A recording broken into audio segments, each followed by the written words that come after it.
vão ter implicações políticas muito sérias, pois até a criação da OPEP, a gente vai ver que a máquina de guerra americana ela era focada sobretudo, por exemplo, na Ásia.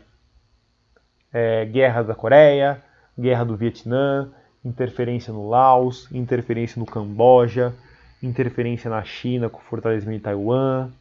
Era muito na Ásia. Com a criação na Ásia, mas sobretudo Extremo Oriente, mais especificamente, né?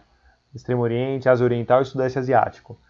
Com a criação da OPEP, o foco da interferência americana estrangeira vai para os países produtores de petróleo, no Oriente Médio. Então é o que acontece hoje em dia. A maior parte das guerras americanas são no Oriente Médio, não mais no Extremo Oriente. Isso é bem interessante. Nos anos 70 começam-se as crises, ainda que no Brasil nós tenhamos o milagre econômico, né? Que o Brasil vai crescer a taxas muito altas entre os anos de 1969 e 1973. A partir de 73, 74, com as consequências da primeira crise do petróleo, o mundo capitalista todo começa com várias crises econômicas. E associada à crise do petróleo tem o fim dos Estados Unidos como grande garantidor de Bretton Woods. Então, em 73 a gente tem a primeira crise do petróleo, associada à guerra do Yom Kippur, entre Egito e Síria contra Israel. E depois a segunda crise do petróleo, em 79, associada à Revolução Islâmica no Irã.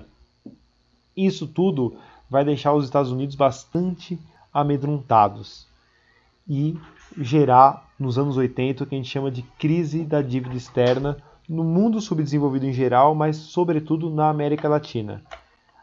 Paralelamente a isso, nos anos 80, nós teremos a ascensão do neoliberalismo. Então, como vai se dar? Pegar o caso do Brasil, a gente viu uma ditadura sangrenta, só que crescia muito economicamente, ainda que a desigualdade social também crescesse mais ou menos na mesma proporção. A partir da primeira crise do petróleo, esse crescimento econômico é reduzido, e a partir da segunda crise do petróleo, começa uma crise muito grande, porque os Estados Unidos começam a ter uma inflação dentro do país muito forte, e isso faz o seguinte: quem vai pagar o preço por essa crise econômica? Nós, americanos, ou os outros? E sempre que os Estados Unidos tem esse dilema, ele não tem dúvida na resposta. Então o que acontece? Ele faz uma coisa muito interessante, que é aumentar a taxa de juros do dólar. Ou seja, imaginem vocês que até os anos 70, o dólar tinha uma taxa de juros de 2%. Ou seja, um país como o Brasil pedia dinheiro emprestado para os Estados Unidos em dólar e pagava 2% de juros por ano. Ou seja,